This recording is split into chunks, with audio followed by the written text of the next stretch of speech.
Chapitre 107, disons que c'est nul, 2. Belinda reporta ses tâches et resta aux côtés de Ghislain. Elle ne pouvait pas laisser quelqu'un qui ne pouvait même pas marcher correctement tout seul. Je vais bien. Je vais bientôt aller mieux. Tout. Ag.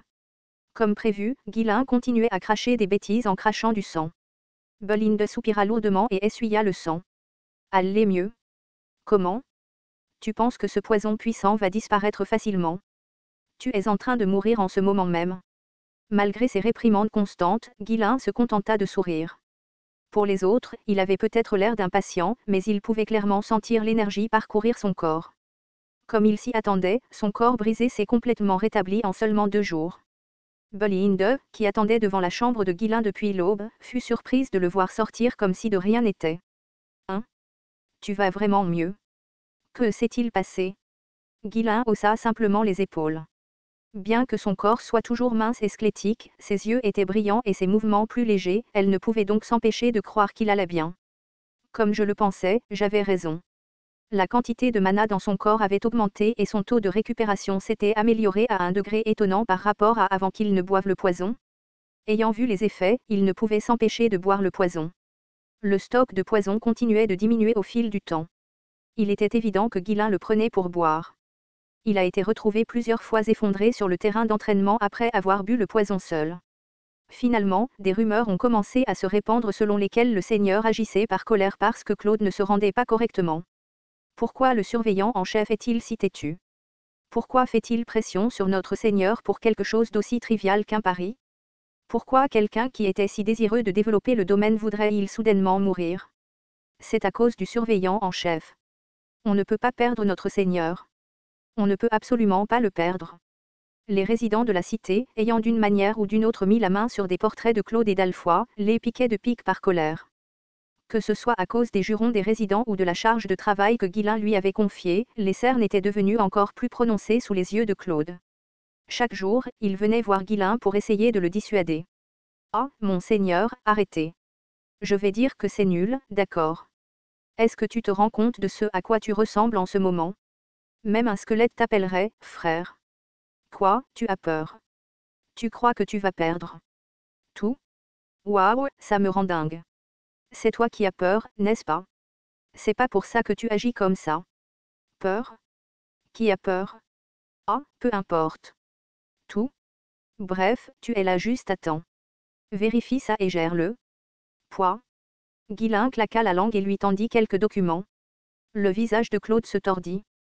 Quoi, putain? Je n'aurais pas dû venir. Je te dis que je laisse passer ça parce que je suis sur le point de partir. Après quelques autres visites pour se voir confier plus de travail, Claude cessa complètement de rendre visite à Ghislain. Ravi que les harcèlements agaçants aient diminué, Ghislain commença à confier plus de tâches aux autres, comme il l'avait fait avec Claude.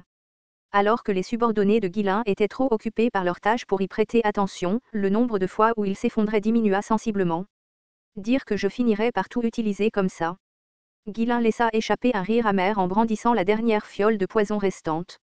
Le poison du python sanguin s'était épuisé en quelques jours. À l'origine, il devait être dilué dans de l'eau pour un usage militaire, mais tout a fini dans l'estomac de Ghislain. Comme c'est difficile à utiliser de toute façon, il vaut mieux l'utiliser de cette façon. C'est un investissement, un investissement. Ghislain avale le poison directement à partir de la fiole. C'était une scène complètement différente de celle où il avait pris prudemment quelques gouttes à la fois. Maintenant, même s'il buvait une fiole entière, tout ce qu'il ressentait était un léger picotement sur sa langue, sans aucun autre effet indésirable.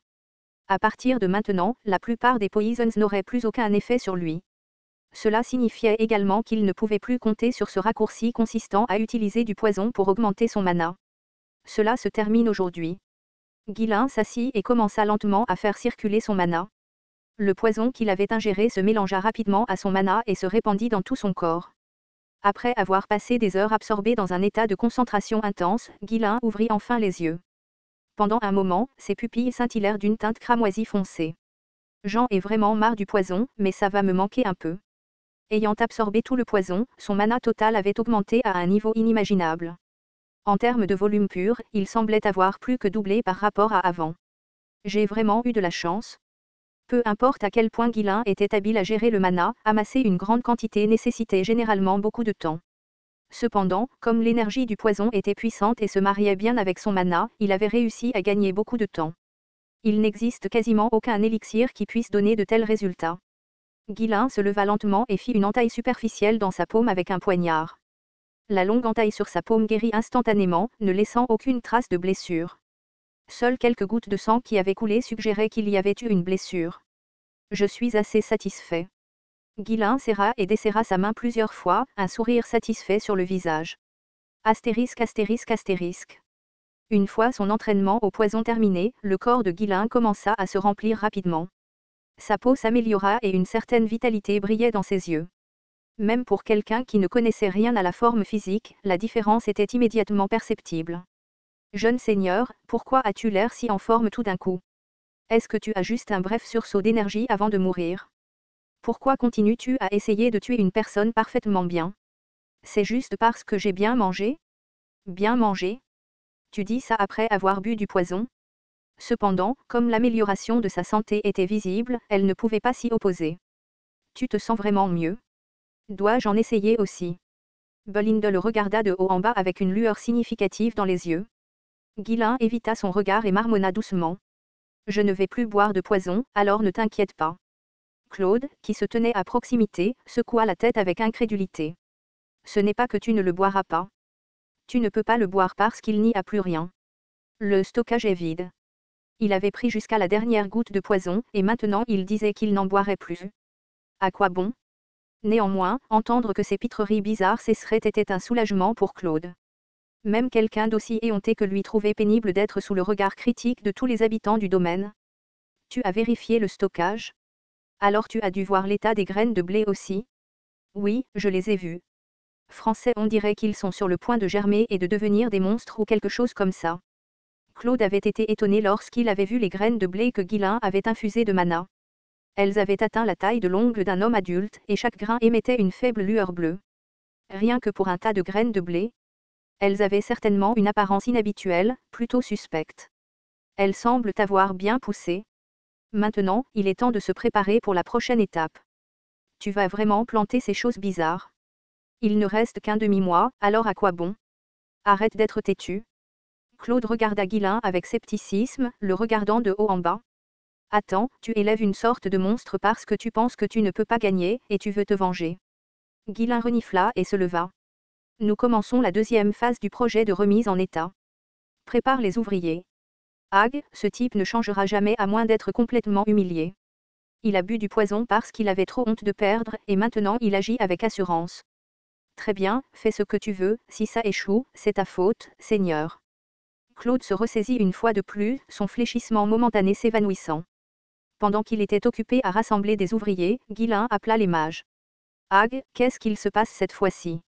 Alpha, le visage irrité, parla sèchement dès son arrivée. Depuis que Guilain avait bu du poison, les gens faisaient pression sur Alpha pour qu'il renonce également au pari. Dernièrement, il ressentait même une douleur sourde et constante dans son cœur, comme si quelqu'un le maudissait. Et en plus de cela, il y avait tellement de travail.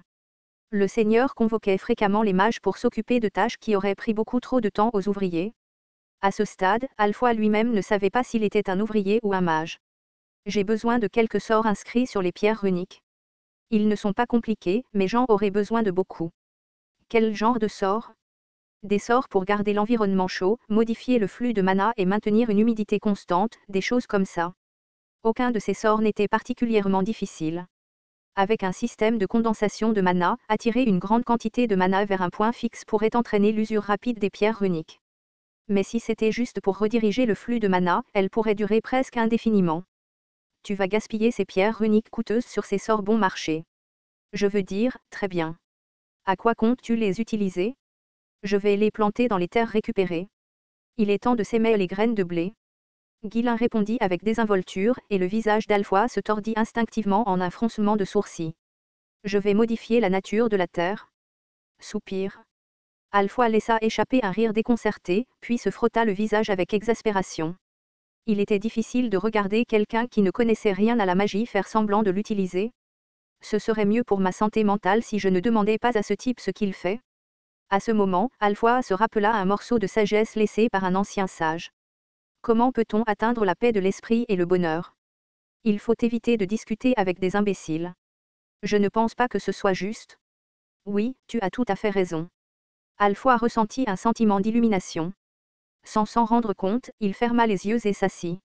Le mana commença à tourbillonner doucement autour de lui, enveloppant lentement son environnement. Les autres mages à proximité furent surpris et reculèrent rapidement.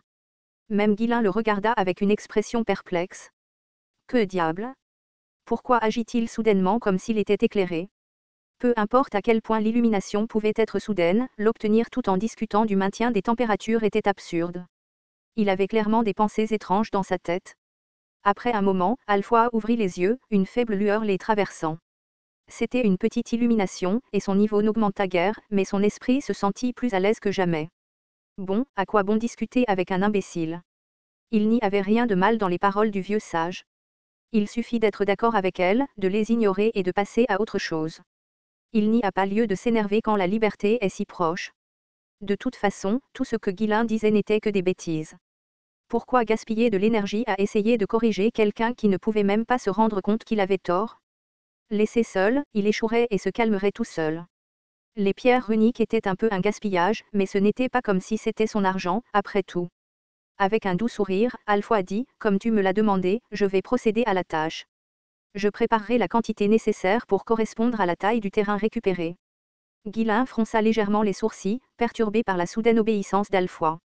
C'était formidable qu'un des ouvriers du domaine, un esclave non rémunéré, ait élevé son niveau, mais, vu qui c'était, il ne pouvait pas en être entièrement sûr. Cependant, il serait étrange de lui demander pourquoi il se montrait soudainement si coopératif. Avec un peu d'hésitation, Guilin hocha la tête. Eh bien, ouais, fais-le aussi vite que tu peux. Bien sûr. Après avoir confié le travail sur les pierres runiques aux mages, Guilin rassembla une centaine de mercenaires, avec Gillian en tête. Les mercenaires, entièrement armés et montés comme ordonné, ne pouvaient cacher leur excitation.